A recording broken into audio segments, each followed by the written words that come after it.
Hello, good morning, everyone. Good afternoon, good evening, wherever you are. This is live and direct from the land where we're waiting at 8 p.m. Eastern Standard Time for Donald Trump to make whatever announcement he's going to make.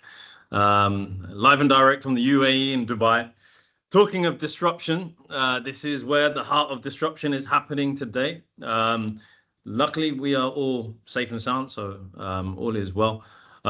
Welcome, everyone. Quick test run for the audience. If we can get some interaction going on, just go into the chat section and just type down where you are based or where are you at the moment. So if everyone can just type it down, that'd be great. And we can find out where everyone is about. Germany, we've got Germany in the building.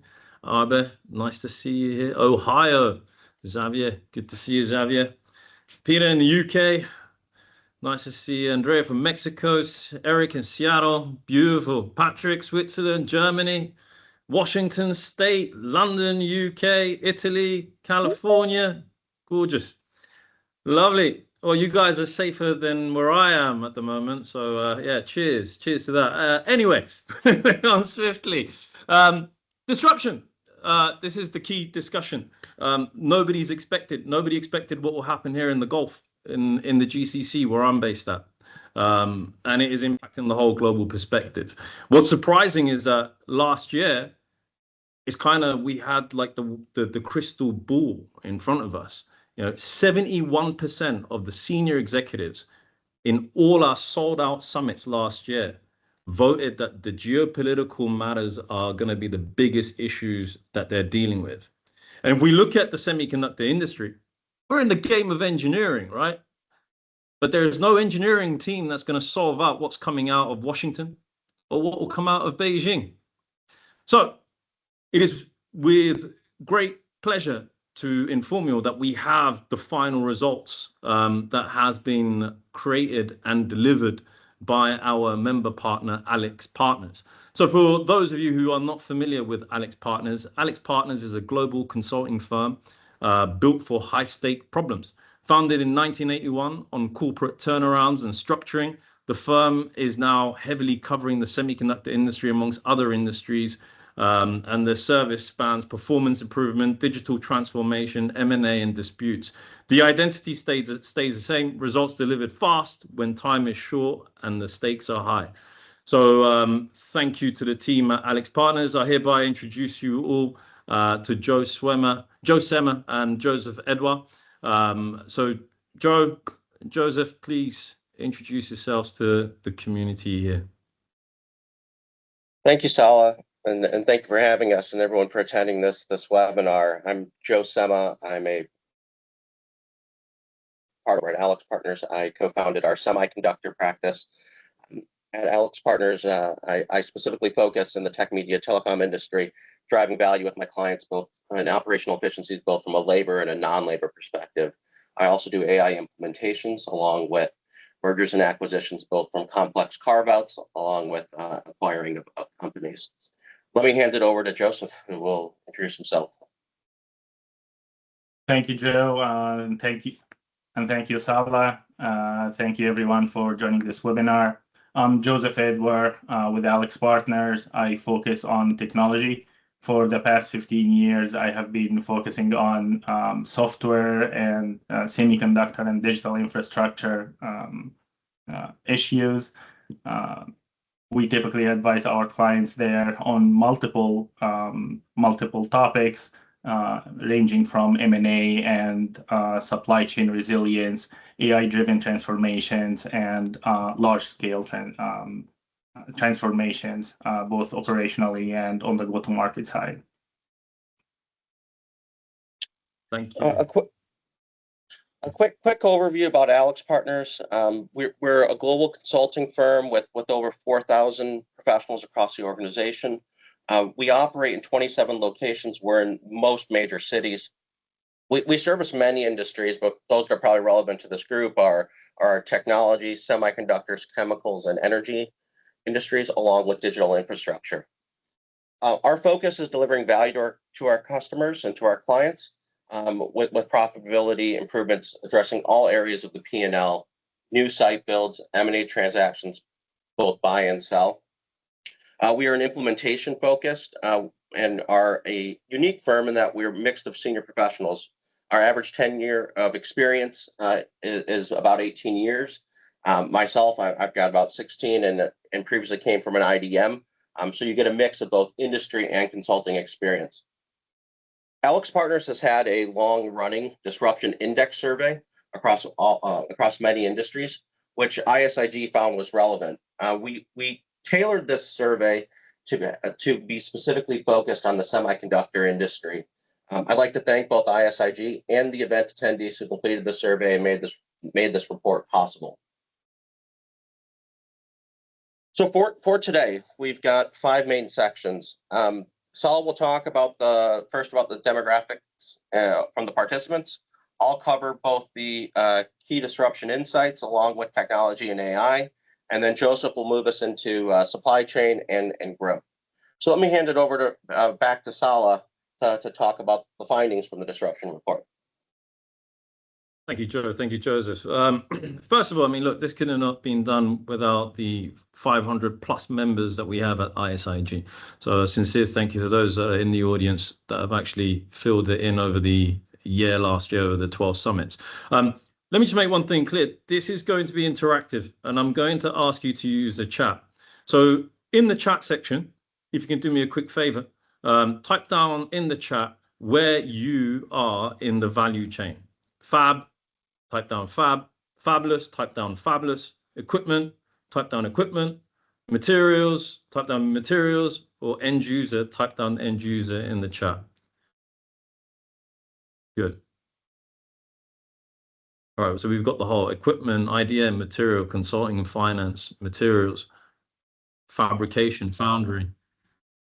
So this is actually quite relative to the results that we're getting, because the equipment folks are the ones that filled it in the most stage. Semiconductor IDM, good, awesome. So what we found, what you can see, the shocking number was, of course, the 71%, right? From that perspective, what one needs to understand that is there is no consistent data point. And what we have kind of seen with the results is that everyone's battling multiple dynamics across the battlefield, and disruption is getting bigger. If you compare ourselves in 2016 to where we are in 2026, it's a whole different ball game that we're in. And of course, the disruption perspective peaked in 2020 during the COVID situation. Now things are going to get much more complicated. What we also see here as well is that the top 3 AI investments around the semiconductor companies that we're dealing with in the value chain appear to be in the manufacturing, operations, and quality control. And then the interesting element is, of course, the expected challenge growth and price pressures, which is at 79%, which was the expectation from last year. Now, we are going to go a bit deeper. This is where Joe and Joseph will dig in terms of the helium prices and multiple facets that you'll be discovering during the actual presentation. And a lot of numbers will surprise many of you on this call. Now, on to the next slide, please. So the breakdown, it is evident, out of the 500 members that we have, predominantly the majority are equipment manufacturers and then IDM foundry. And now we're seeing quite an influx of the fabless players joining our association because of advanced packaging. We're the forte leader in the advanced packaging world, and now co-package optics is coming into play. So it's becoming very, very, very spicy for us for the next few months to come. The other element, when you look at in terms of the participation, we're a C-level platform and the VP level platform. So you can see the figures are very, very evident on that perspective. And what's really interesting is we've got a kind of an interesting element of the type of companies that are involved, from small size all the way to the large size players in the world. Now, on to the next slide, please. And one last thing I'd like to ask the chat group, which will be very, very interesting, is type down what's the biggest threat to your business in the next 12 months. Because the results that you're going to put out here is going to be very interesting based on the results that we have to show you. So if people in the chat group right now, in the audience now, the people that are here, please type down what's the biggest threat to your business in the next 12 months. Tariffs, yeah. That is for sure, Andrea. Tariffs is definitely going to be a big threat. I think there's going to be much more threats coming than tariffs as well that will impact the game. Any more? Oh, if you're a lurker, this is not your webinar. Yeah. Type down the message, please. Type down in the messages, what's your biggest threat in the next 12 months to your business? Based on the audience that you can see here is, of course, we've got quite a lot of interest that's been fielding out of North America, which is the predominant, but it's a fair split based on the results, based on the EMEA region and Asia. So we definitely have a fair view of where the disruption is going to be coming from, and that's where AlixPartners will come into play. Geopolitics and disruption, yes, Adrian. Rising costs and inability. Whoop, now the chat's kicking in now, isn't it? Geopolitics, cost escalation, absolutely, Karl Heinz. Access to resource, producers of DRAM shifting interest, production in Asia, without a doubt, competing digitization, I presume, and innovation faster, sure, overall global instability, supply chain resilience, WFT, absolutely. I know that's your speciality, Scott.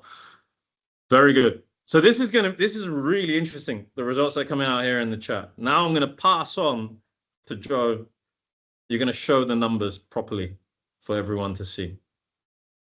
Thanks. We're seeing a lot from what the chat's coming up as the results of the survey. So maybe let's just talk about disruption. Disruption's all around us. If you look at the left side of this screen here, more than 50% of respondents experienced either moderate or extreme disruption in the past year. If we think about when the survey was done in 2025, at the beginning of the year, tariffs were top of mind. Then now we're starting to see a conflict in the Middle East, which is skyrocketing both the oil and chemical prices. Memory shortages here, and it's probably going to stay for a while. Then we need to brace for impact. If we shift to the right side of the screen, we looked at what do we think the changes will be over the next 12 months of disruptive forces, and what we found here was that the top three areas were product and service mix, customers, segments, and supply chain. If we double click into product and service mix, we're starting to see a shift today in products and what is being sold. We're seeing a shift from CPUs to GPUs, which is requiring new equipment, new materials, in an ever-shifting market. The question, though, to ask yourself is this going to stay? Is this going to be the new upward trend? Or is inference going to be a key element? Will this persist, or will we start to see a shift back to CPUs for the requirements of inference? Hello. Hi, I had a reservation. Last name is Sherry. We can mute. All right. If we look at the disruptive factors in the last 12 months versus the next 12 months, geopolitical changes, similar to your comments here, is the top response and factor. We're seeing an ever-evolving shift in tariffs, and additionally the geopolitical constraints with supply chain and the ongoing conflicts across the world. What is interesting, if we focus on the bottom half of this page here, and the ones that are expected to increase in the next 12 months, and these are all related to primarily to cost-related elements. Respondents are expecting to see price erosion and inflation to impact product costs.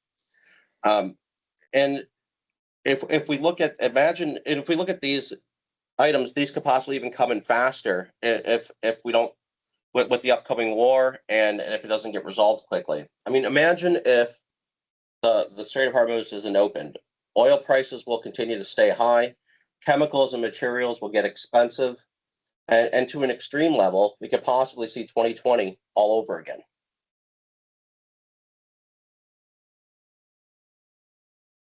We asked the participants to explain how they plan to mitigate disruption caused by tariffs. And the two ways into which companies are looking to mitigate tariff impact is through supply chain diversification and pricing adjustments to combat it.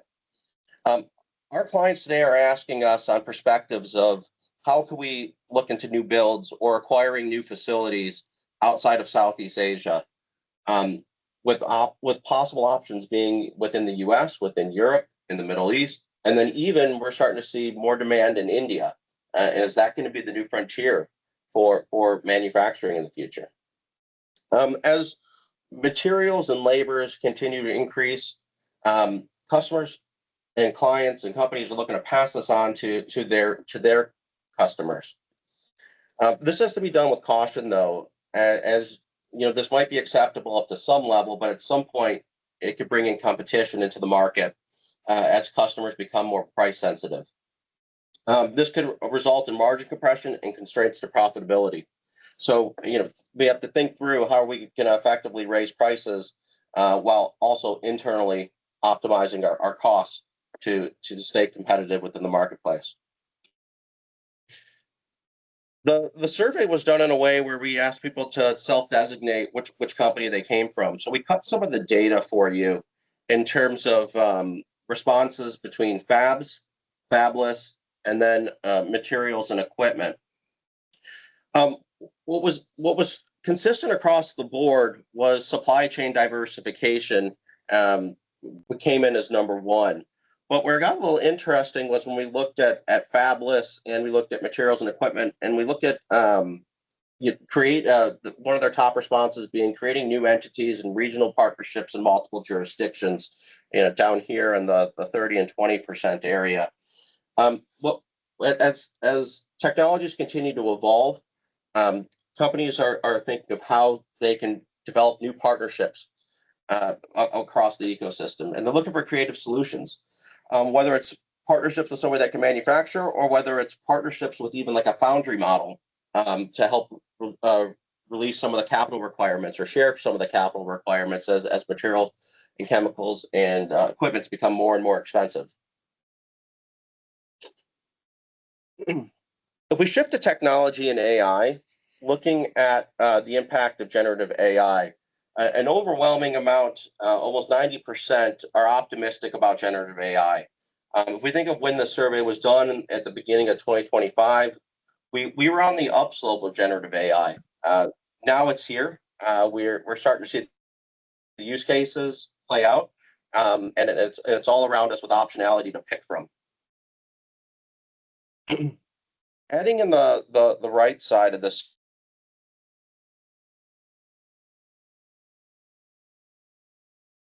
where are you focusing on AI investments? And the top responses across the board were around manufacturing operations. We think of fabs and equipment and material companies. We're starting to see use cases that are playing out in terms of smart factories and optimizing production across facilities. But then we're also seeing S&OP being a big area where AI is coming into play. As AI demand for data centers is increasing, and companies we're noticing are struggling getting a consensus demand across what they need to build. And as they have capacity constraints, what is it actually they're going to be firm orders on what they can start.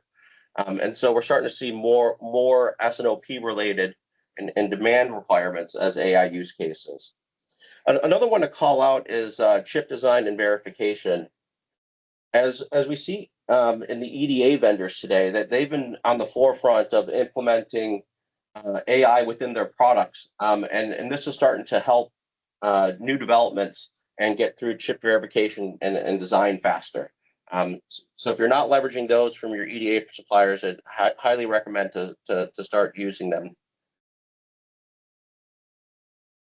Also aligned with AI and technology, companies are trying to figure out how they're going to look at their AI strategy and the ongoing demand of AI-driven workloads. The number one response is it was around advanced packaging and AI workloads. Packaging is becoming ever more complex. If you think of the stacking of the chips, the power requirements, and they're all requiring much more complex advanced packaging where AI can help in solving some of those problems. I guess we're seeing a shift. You know, if I think of my clients, we're seeing a shift from AI everywhere to AI specific use cases. We've been talking with our semiconductor companies who've been trying to run a gut check at their AI performance. They've been asking for effectiveness of their AI workloads, and they've been using the best use cases and trying to figure out what is the best use cases for their AI workloads. So I think we're going in a market now that was very broad into AI everywhere to, you know, what is the AI use case and how does that impact my organization? What's going to deliver me the best value of AI in my company? Let me hand this over to Joseph, who will talk through supply chain. Thank you, Joe. If we look at supply chain, we see that there is definitely more challenges ahead. If you look at the dark bar charts, those are expecting the expectations of participants in the next 12 months, while the lighter charts are referring to the previous 12 months. The dark bar charts are for the previous 12 months, while the light ones are for the next 12 months. And what you see here is that half of the participants, the collective wisdom of all participants, did predict where we are at today. 50% of participants did expect more challenges in the supply chain. And we also see a slight increase in those numbers, in those who believe that we are going to have more challenges in the next 12 months. Next slide. Well, when we look at what is driving this, geopolitical conflicts clearly sit at the top.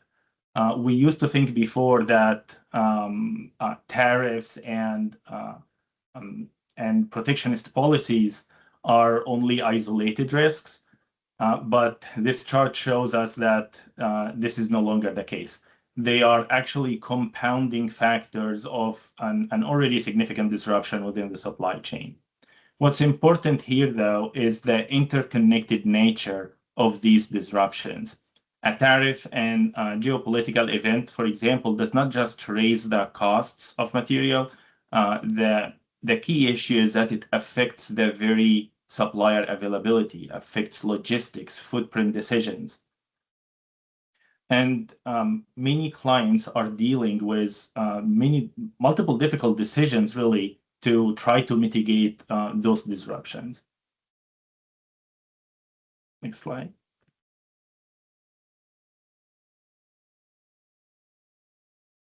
And we can all see this playing out in the current crisis. The Strait of Hormuz crisis did prove this is not a theoretical risk.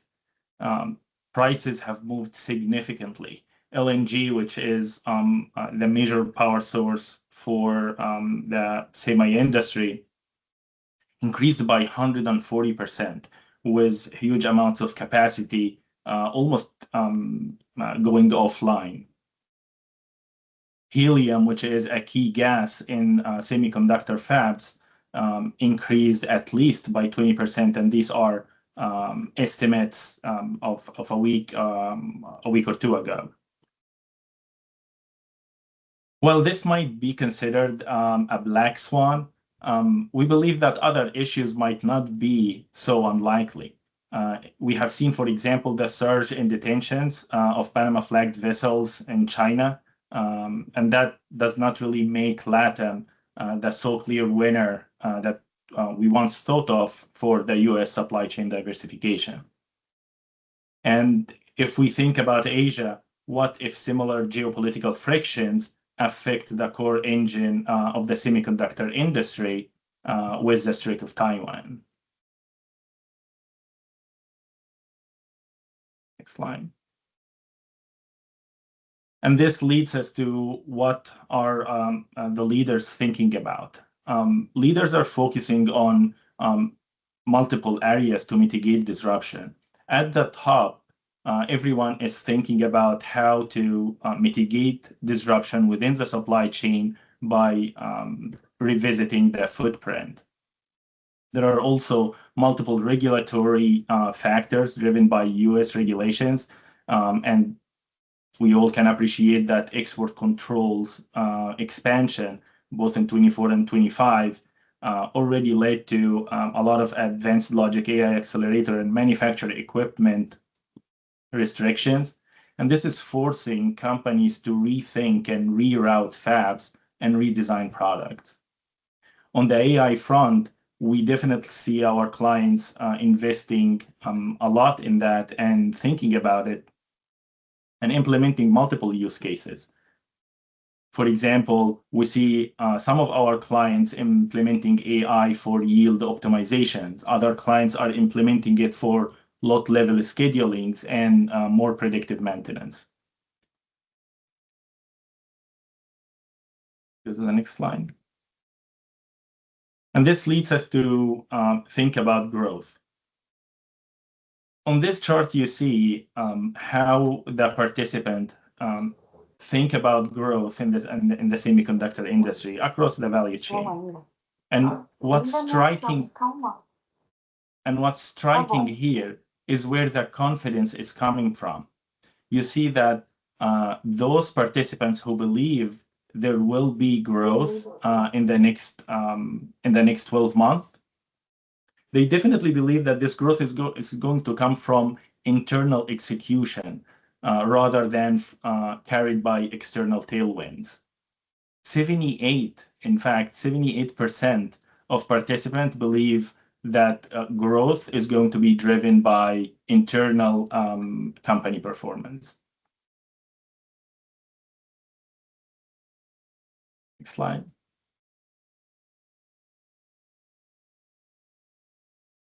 And when we look at what are players thinking about to drive growth, the key thing that we see here is that everyone is rethinking the way they are adapting to the market. Scenario planning and market analysis is definitely taking a center stage, and that's because a lot of foundries and IDMs are trying to model different scenarios for AI versus non-AI demand. And this is driven by a greater concentration of revenue for specific AI SKUs, which increases the risk driven by potential fluctuation of that demand. A lot are also delaying non-critical CapEx and reducing costs to shift and reallocate resources towards growth initiatives. We see that happening, for example, for reallocation of resources toward advanced nodes, toward the HBM, and toward packaging. And the headlines are full of semiconductor players making public their plans for increased capacity on those three fronts.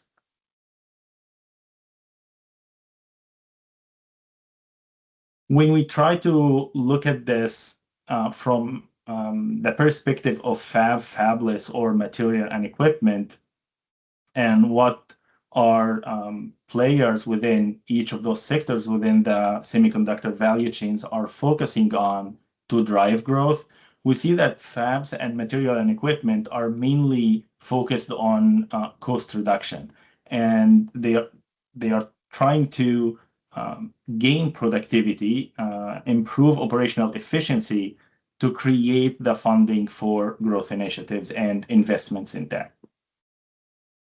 While with fabless players, we see a different dynamic playing on. They are more focused on organizational agility and efficiency, and this is mainly with initiatives around operating models, accelerating decision making to adapt faster to the markets, and definitely reallocating resources. Next slide. When we look at the factors impacting growth, we see a trend of more price consciousness. Consumers are definitely more price conscious across the board, but we also see, if we go to the next slide, we also see that are going to be different price sensitivities, and this is going to become more structural. Tariffs and some of the reshoring have raised costs of wafer packaging, logistics, and this is pushing customers to scrutinize more prices, even in high growth segments. When we look at prices from competitive power dynamics, we see that there is going to be a trend in selective pricing power. You see, for example, for the AI infrastructure components like GPUs, HBM, and advanced packaging, there is a structural pricing power, and they do retain, the players there retain that strong pricing advantage. While when we look at mainstream automotive, industrial, and consumer chips, there is definitely more price competitive dynamic.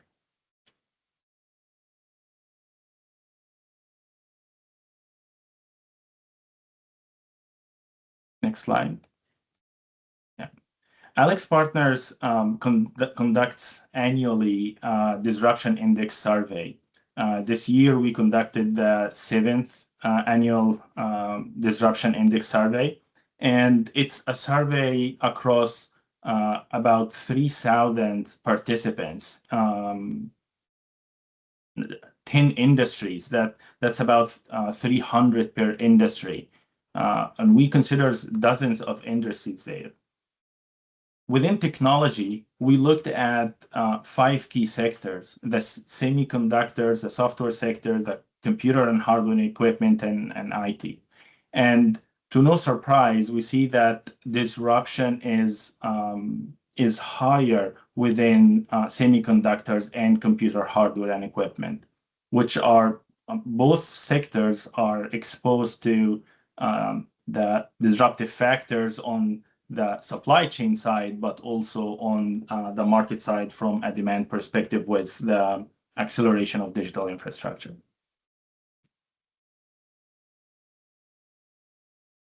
And if you look at the right side, and we try to think what our leaders in those sectors are most focused on, and for the semiconductor sector, we see 3 key areas of focus, and they are almost at the same degree. The lack of real-time visibility is becoming a more important area to look into with all the disruption that is going on into the supply chain. Mitigation action, in fact, require as a success factor a greater visibility into the supply chain. Pricing strategy, with all the cost escalation happening for materials, logistics, and even labor, many leaders are thinking, where am I passing the cost? With all the margin pressure happening, leaders are increasingly thinking selectively, where do we have price leverage? And almost everyone is thinking about employing AI use cases within both operations and go-to-market functions as well. We see AI use cases, for example, a lot in agility, in S&OP processes, which really do shift the agility profile of the function. And they allow greater replanning cycles, which are really needed with the lack of visibility into the demand side, where the AI infrastructure demand appears to be, although very strong, the visibility beyond 12 months is quite low.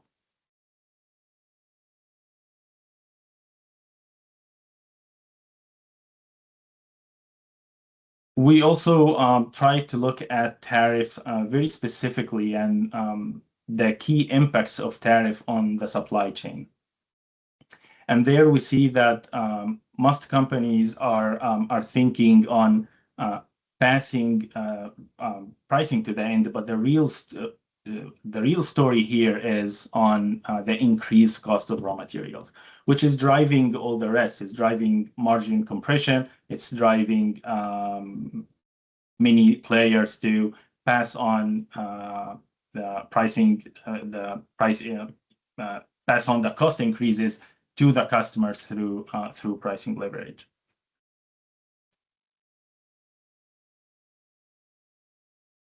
Lastly, we looked at where companies are investing, both semiconductors and computer hardware and equipment. And the investing themes appear to be almost the same. Everybody is investing in automation and AI. They are also investing in upskilling and training labor. But the key difference here is that the semiconductor industry is investing in new products and services as new chips and new technologies are needed for specialized chips. While in computer hardware, the story there is about scale. So you see the investments in new products and services at a lower priority, but rather investment in capacity to scale out. Think, for example, about all the computer hardware equipment that goes into data centers. And this would be the last slide on the survey. The full report is also available for all participants. You can definitely reach out to us with any questions, and we would love to see you at the next Executive Summit here in the USA in the next couple of weeks. Thank you so much for joining today. Thank you, Joe. Thank you, Joseph. To the audience that are here, as you know, this report should open some controversy mentally and trigger what can be done, right? And what the solutions are available. The USA Summit is actually sold out. Today, we've hit full capacity.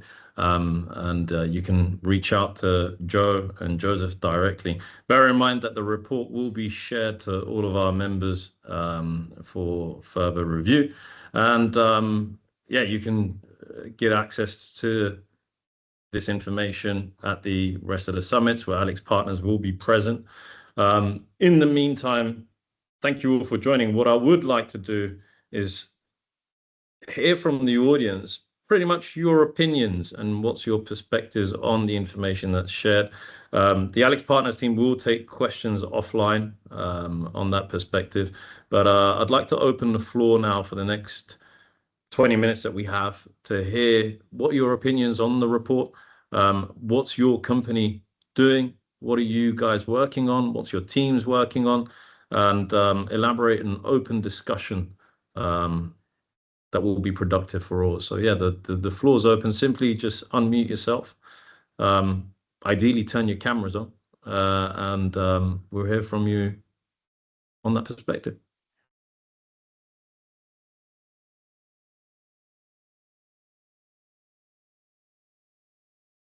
There are a lot of shy people here.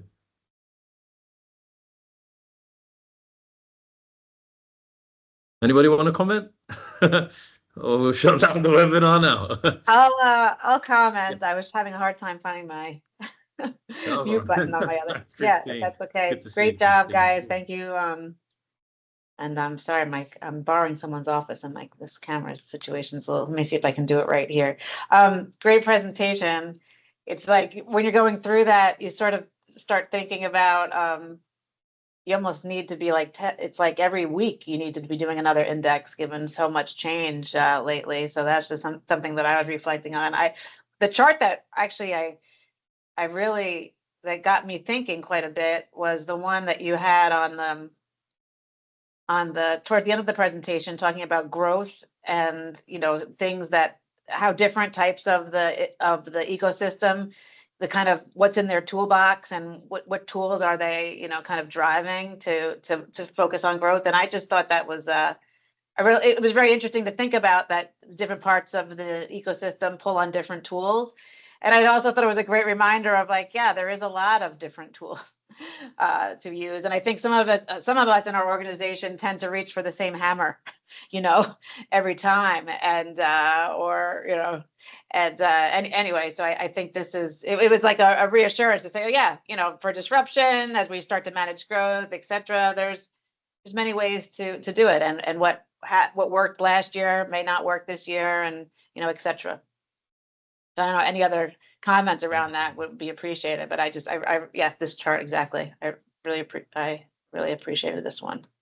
Yeah, thank you, Christine, for sharing that. It's fair. Anybody else want to jump in there?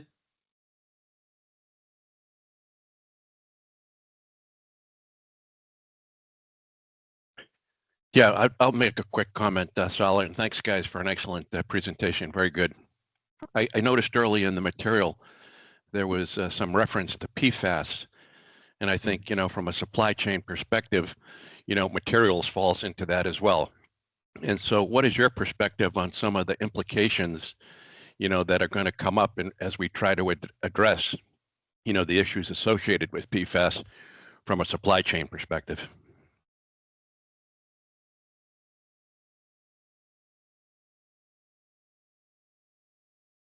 Sal, want to take this one? Yeah, I mean, you could take it offline. It's your call. It's your call. Yeah, I mean, look, supply chain is going to be an ever-evolving concern across the industry. I mean, as PFAS comes into play, right, we're gonna see you know, more and more requirements as to where PFAS is gonna be at. You know, it's going to come down to jurisdictions, right? Where are we going to be able to build these? Where is it going to take? Where can we find a supply base that's going to be able to support it? So, you know, the challenge is going to be in building the ecosystem associated with it, and then the controls of how we're going to behave. Yeah, totally agreed, Joe. I mean, Scott, this is like your remit, isn't it, with regards to your work at ISRO? I mean, what's your perspective on that? How are you guys seeing it, and what's the recommendations that you're putting out there? Well, I think it goes back to collaboration on this subject, and we talked about it at GES back in December in Japan. And how do we work together with equipment suppliers, with material suppliers, with the IDM, with the hyperscalers, you know, to address issues like PFAS, and there's many more, as you know, from a sustainability and emissions perspective. So we just worry about how do we find a place, you know, to come up with a replacement material, I guess would be a good point, right? And so a lot of work needs to be done. And I think at some point, as Joe mentioned, there's going to be some jurisdiction that comes down at some point. And, you know, people, and even I just heard in China, are starting to really crack down on what the implications of this material are. So if we don't get a grip on this as a group and come up with some solutions, this is going to cause big problems down the road. I don't know when, but it will. That's the answer. It's inevitable, without a doubt. Thank you, Scott. Anybody else want to share their opinions in the audience? Thank you, Scott. Christian, please. Yes, thanks for having me, and thanks for that very interesting presentation. A question I might have, since I'm on the, let's say, from a value chain perspective, on the bottom end, trying to get those boxes delivered, right, and get material across the globe. When that happened at the GCC, we saw overnight that almost 12% of air freight capacity was out of the market, because you're talking about Emirates, Qatar, Etihad, all of that combines around about 12% of global capacity. would you predict something similar, talking about those type of choke points around the planet, mainly looking now at Taiwan? If something would happen there, what kind of impact you foresee? Because what I can say from our industry perspective, talking mainly about the logistics execution side, I think that kind of ripple effect we see right now is going to continue for the next 6 months. Yeah. Because especially on the airline side, and that is the nature of our business, I think around about 25% of costs related to airline operations is associated to jet fuel, and that's going to stay on a high bar right now. And would be interested to have your opinion on those type of choking effects when we're talking about Taiwan. Yeah, I mean, if we maybe let's go back in time a little bit during 2020, where we saw ship containers being a problem. Then we also had, as a result of that, air being an issue, and that's not just in the semiconductor industry, but that's everywhere, right? So we look at history, what happened then, and what can happen in the future. I think Taiwan, if something does happen there, is going to be a bigger problem, not just in logistics, but for everybody. And then that's going to be a constraint across the board for everyone. And so how do you recall? How do you figure out new suppliers that you can bring into place? And it's going to be a very complex piece. I think of, to answer your question, if I think of the next, 6 months, I think we're just at the beginning right now of this effect of the conflicts happening in the Middle East. It's starting to happen, but everything hasn't yet fully trickled through in terms of pricing and materials and chemicals and other elements. I think we saw a big shock to the system with the disruption in airlines that took place. And if this escalates further and this continues to get closed, we're going to have to think of alternative ways. Is it going to take us longer to transport products? Or we have to think of alternative routes. We're going to think about alternative methods of transportation. I've seen companies in the past go as far as helicoptering products when things got pretty tight. Your hand carrying items across the world is the extreme that this could get to. But hopefully we don't get into that type of situation. No. And may I ask one more question? Is it possible? Yeah. Yes.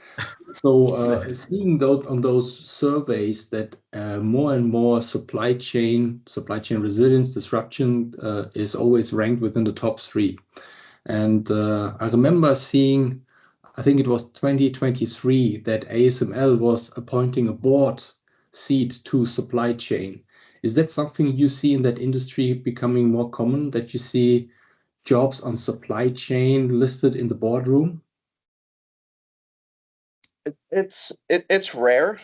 In some instances it does happen, but supply chain, is becoming a bigger talk. I remember, back in 2020 when COVID happened, and we actually released an article on when your mother's talking about semiconductors, something's going on in the industry, right? And that was kind of the big shock to the system that took place. It became a big factor, having supply chain resilience, dual sourcing, multiple sourcing, beyond even dual sourcing, recalling in multiple locations, is becoming ever evolving. I think as you start looking at products and to start combating your costs associated with them, thinking through the capital requirements to recall, thinking of the capital requirements to have dual sourcing in place, and figuring out what's the benefit of that going to be either in the short term or in the long term associated with that investment that you're going to make. So, if I think of a boardroom requirement, it's probably going to start being one of our biggest cost elements here of price increases, year-over-year changes that you're going to start seeing. It's almost going to become the top boardroom topic of changes versus projected earnings, and what happened to your cost elements, your variances of what you projected. So, having somebody that can speak to it, have somebody that can talk about the plan, whether it's a boardroom individual or a senior executive, is going to be very critical in the near future. Thank you. I think just to jump in there as well, if you look at the straight situation that you're talking about, Christian, with regards to Taiwan and China, right? I think based on what's going to potentially happen later on this week, the escalation in the region now, you have the Hormuz Strait, But people are also not pondering on another strait, which is in between Yemen and Saudi Arabia, which is known as the Bab el-Mandeb Strait. And if that strait gets blocked, then we'll just see another compound on global supply crisis from an energy standpoint of view. And that's when things will get a little bit more messier. So, yeah. I know for sure. I mean, we have logistic partners like yourself, Christian, like Jasper, you know, the critical shipping folks. They're milking it this time of the year, you know. So I'm sure you know, you're aware of that. So they're absolutely milking it. But yeah, this is a serious concern for the industry as a whole. Any other opinions out there? Thank you, Christian, for sharing. Great question as well. Hey, Salah. First of all, thank you. This is Ores. Nice. Thank you. Nice. Thank you very much for the very, very comprehensive summary. I guess we are going to do another one in a couple of weeks. So I'm looking forward to seeing the difference. I have this story to tell you about how complicated all the situation has become and always been, but now it's really reaching some peaks of complexity I've never seen in 33 years in semiconductor. So when I was at KLA, I remember we were doing market validation with our customers. So we were going out and ask our customers and say, do you think every year, you ask the same question, is it going to be easier or harder next year? And 95% of the customers were telling us harder. And the rest of 5% didn't understand my Italian accent because it's impossible to believe what's easier.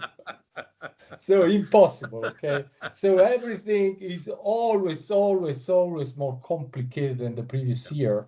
And it was already complicated enough to have like huge, pretty much a scaling of the transistor, the architecture of our semiconductor. Now that we live in the new era of system level integration, including advanced packaging, and on top of that, geopolitics that are creating more and more disruption. So I think this is going to be interesting exercise to do every year and understand where the pain points are, and how, as a community, as an industry, we can really respond to these pain points and work together in a collaborative fashion and keep pretty much progressing the semiconductor technology roadmap in the future. So anyway, always tough. Now it's getting even tougher. We got to work together and figure it out. Absolutely, Oreste. Spot on. What's really interesting about this report, Oreste, is pretty much everything that was kind of predicted that's happening this year was pretty much coming from the survey last year. So it seems to be that there is an alignment in what is going to be disruptive. But you hit it right on the nail. Every year just gets harder and harder. Thank you, Oreste. Any other comments? Last comment.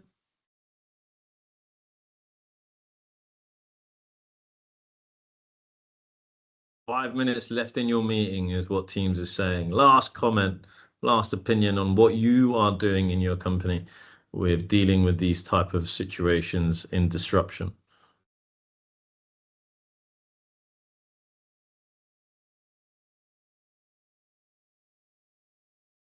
All right. Well, it is what it is then. 5 minutes it is. Ladies and gentlemen, thank you for joining this session. The report will be sent out after this. As mentioned, please do send if you have any intense questions or private questions that you want to ask. Joe, Sema, and Joseph are available to reach out and support you with recommendations on their perspectives. Again, to the AlixPartner team, thank you for a marvelous report. Looking forward to the next one and what we'll gain out of this. To the team, thank you for arranging this. To all the audience, thank you again. Without you guys, we won't be able to get such unique information. And at the end of the day, our goal as an association is to add as much value as we can to our members. And this report has been one of the key things, key highlights, without a doubt. Joseph, thanks again. Everyone, thank you for joining, and stay safe. And we'll try and stay safe. 8 p.m. I don't think I'll be sleeping tonight, but yeah, take care all. Thank you. Thank you for having us. Stay safe. Thank you. Thank you, Joseph. Thank you, Joe.